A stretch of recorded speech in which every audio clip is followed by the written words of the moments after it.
बेटा fourth question पे ध्यान देंगे प्लीज। कह रहा है कि find two consecutive positive integers sum of whose square is 365। कह रहा है कि sir find two consecutive positive integer sum of whose square is 365। देखिए मेरी बात सुनिए सर, वैसे तो एक क्वेश्चन कुछ नया नहीं है। मैंने आपको कॉन्सिक्यूटिव पॉजिटिव इंटीजर का मतलब बताया था, ध्यान से देखना प्लीज। मैंने कहा let the first consecutive positive integer be x. Sir पहला इंटीजर मैंने क्या माना? क्या कोई बच्चा मुझे बताएगा कि सेकंड कॉन्सिक्यूटिव पॉजिटिव इंटीजर क्या होगा? x प्लस, यहां तक क्लियर है? सर एक बार मेरे साथ स्टेटमेंट को पढ़ेंगे प्लीज। कह रहा है कि find two consecutive positive integer, इसके बाद पढ़ेंगे ध्यान से। इसी का सुनती नहीं है ना, सुनती नहीं है ना, मैंने कह रहा हूं बुक में देख ले अपने। सम ऑफ हुज स्क्वायर इज 365। क्या बोला इसने? सम ऑफ हुज स्क्वायर। ध्यान से देखेंगे पैनल पे प्लीज। कह रहा है कि सम ऑफ हुज स्क्वायर, सर किसका? इन नंबरों का। मतलब इन नंबरों का पहले स्क्वायर करना है और फिर जोड़ना है। यानी अकॉर्डिंग टू क्वेश्चन आपसे कह रहा है मेरे भैया क्या कि इसका और इसका दोनों नंबरों का हमें करना है क्या? स्क्वायर, और फिर इसको क्या कर देना है? जोड़ देना है। और ऐसा करने पे हमारे पास आ जाएगा 365। ईमानदारी से बताइएगा, नहीं समझ में आया क्या? ठीक है सर। अब हमें इस पे करने हैं क्या? क्या करने हैं? सिंप्लीफाई करना है इसको, है ना? तो sir x square as it is, sir यहां लग जाएगा a प्लस बी का होल स्क्वायर। सर इसको कहते हैं a स्क्वायर बी का square plus 2 into a into b. ठीक है सर। और ये आपका ऐसे का ऐसे, गुस्सा नहीं करना है, ध्यान देना है। एक्स स्क्वायर सर हो जाता है 2x स्क्वायर, 1 का स्क्वायर 1, और प्लस में क्या आ गया सर? 2x। इसको इधर ले आइए अपने घर में, है ना? अब सर ये एज इट इज, सर ये भी एज इट इज, प्लस का 1 माइनस का ये, इन दोनों को सॉल्व करोगे तो माइनस का 364। क्या मैं आप लोगों से उम्मीद कर सकता हूं कि यहां तक किसी प्रकार की किसी भी बच्चे को कोई प्रॉब्लम नहीं है? सर ध्यान से देखिए, अगर कभी इक्वेशन ऐसी बन जाए और आपको ऐसा लगे कि यार ये वाला टर्म ये और ये किसी ना किसी नंबर से डिवाइड हो रहा है या कुछ कॉमन निकल रहा है, तो उसको छोटा कर लीजिए।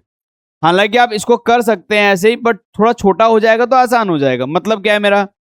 सर यहां से ना मैंने 2 कॉमन ले लिया, तो मेरे पास क्या बचा? एक्स स्क्वायर बचा, एक्स बचा, और यहां से बचा क्या? 2 पे 1 पे 2, 8 और 2। नहीं आई बात समझ में सर? क्या कह रहे हो, नहीं आई? कुछ बच्चों को नहीं आई है, कोई बात नहीं सर, हम हैं, टेंशन नहीं लेनी है। चलिए सर हमारे पास आ गया 2, अंदर क्या आ गया sir? X square plus x minus का कितना बराबर में क्या सर? सर सोच के बताइए, 2 इसके मल्टीप्लाई में है ना, तो डिवाइड में जाएगा तो 0.2 बनेगा, हाँ या ना?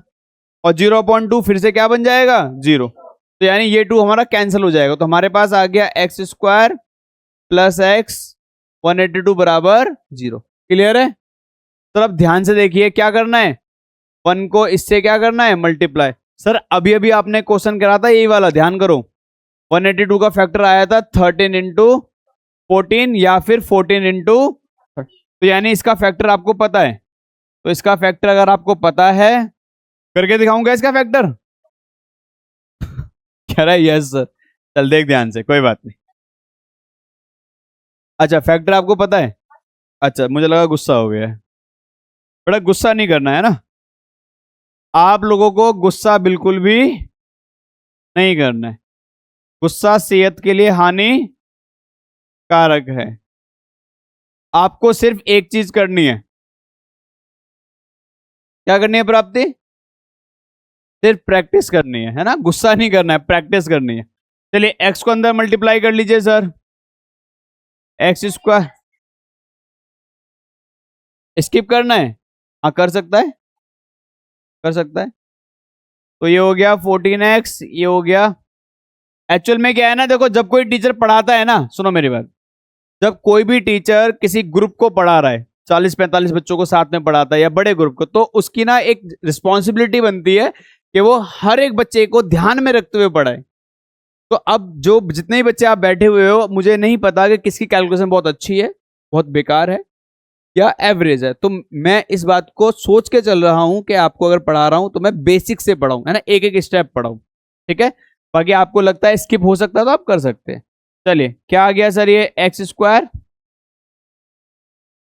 प्लस 14x माइनस का 13x माइनस का कितना 182 बराबर। सर कॉमन निकाल लीजिए, x कॉमन, क्या बचा सर? माइनस का 13 कॉमन, क्या बचा सर? बराबर में। तो एक बार लिख लीजिए x प्लस 14 और एक बार लिख लीजिए x माइनस 13। अगर आप ध्यान से देखेंगे तो आपका एक x आ गया -14 और एक आ गया प्लस का। सर क्वेश्चन में यहां पर कुछ लिखा हुआ था, यानी ये तो हो जाएगा इग्नोर।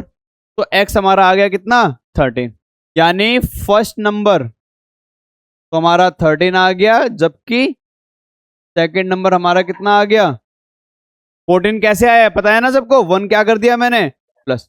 ये आपका आंसर है। नहीं आया समझ में? नोट डाउन कर लीजिए।